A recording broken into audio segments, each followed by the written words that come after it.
York, here is Jane Pauley.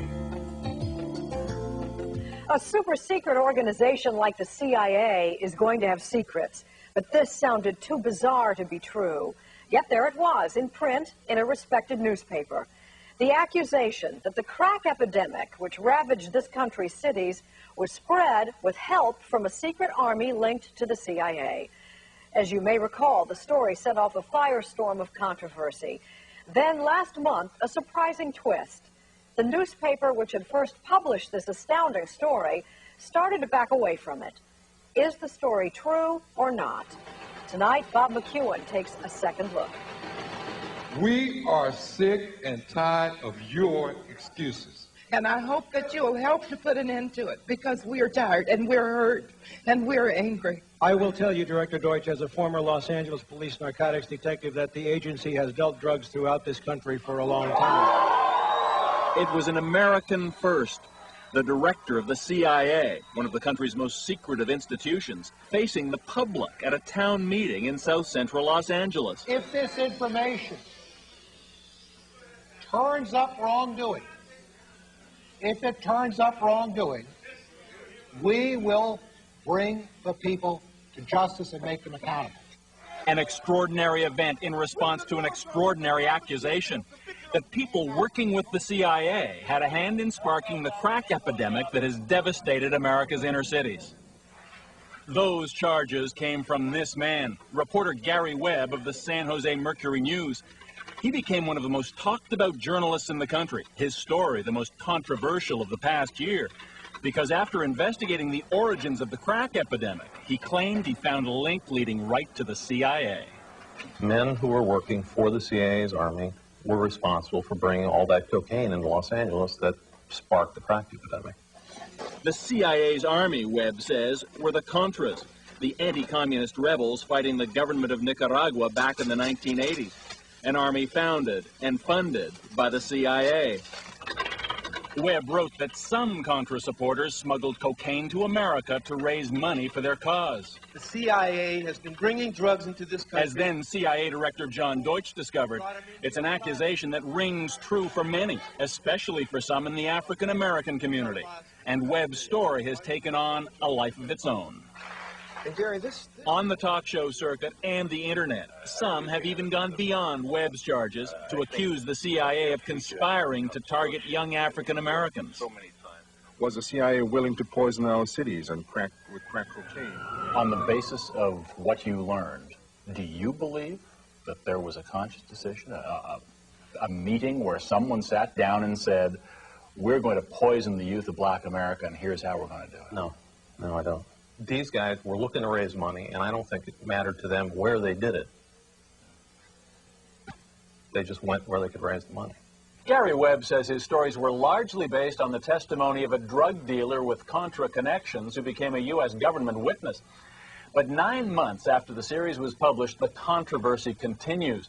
Some of the heavyweights of American journalism have examined Webb's work and found it reckless, often wrong. Just this week, Webb was pulled off the CIA story after his own executive editor admitted the articles oversimplified the origins of the crack epidemic and left out important conflicting evidence. He also wrote, I feel that we did not have proof that top CIA officials knew. But despite the evidence to the contrary, Gary Webb insists his stories were substantially accurate.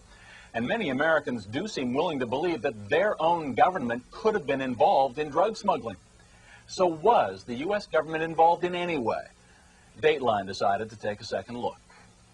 Crack use spread like wildfire in the early 1980s. And in Los Angeles, a drug dealer known as Freeway Ricky Ross was in the middle of it. Prosecutors called Ross the Walmart of crack. He made millions in the early 80s dealing to Los Angeles street gangs. Police say he was among the first to take expensive cocaine powder and cook it into low-cost, highly addictive crack, then distribute it through the gangs. Webb says Freeway Ricky helped trigger an epidemic of human misery. It's destroyed our community. All the black men are in prison, most of us. Rick Ross is now serving a life sentence for cocaine distribution. The women are still strung on the drugs. kids without fathers, without mothers. And honestly, how much responsibility do you have for that? A lot. A lot of it was my fault. I played the game. Police in Los Angeles say he virtually cornered the crack market, thanks to a steady supply of cheap cocaine. A pipeline so good that Ross was able to introduce crack to other cities, using his gang contacts, and to make himself, he says, a very rich man. On your best day, how much money did you see? A couple million, 2, 3 maybe. A day. On a good day. How many days like that were there? A few. Quite a few. Rick Ross's drug supplier did have connections to the Contras. Dateline has been able to confirm that from former Contra leader Eden Pastora. And Pastora admits he received some aid from that drug supplier. But Pastora says he was not aware of any CIA drug connection. So we asked Gary Webb, where is the evidence the CIA knew of any drug dealing? You have to define the CIA. If you're saying that people who were working with the CIA know they were doing it, yeah. Did the director of the Central Intelligence Agency know this? I don't know. This is nonsense. Now retired, Dewey Claridge was the CIA's man in charge of Central America in the early 80s. He insists the agency had nothing to do with any drug trafficking or with any cover-up. Oh, don't give me the conspiracy bullshit. Come on, you're a more intelligent man than that. Come on. I mean, come on. Listen. There has never been a conspiracy in this country. Never? Gary Webb's version of events may be wrong, but in the mid-1980s, there was a high-level White House conspiracy called Iran-Contra. Whatever you believe, Gary Webb's stories have revived interest in an issue that's been simmering since Ronald Reagan was at the White House. Were U.S. government officials aware of drug smuggling in and around the Contra movement? And did they simply choose to ignore it?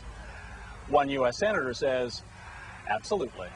There's no question in my mind there is a complicity in the flow of drugs into this country, period. A Senate investigation led by John Kerry of Massachusetts found that individuals who provided support for the Contras were involved in drug trafficking, and that one or another agency of the U.S. government had information regarding the involvement, either while it was occurring or immediately thereafter.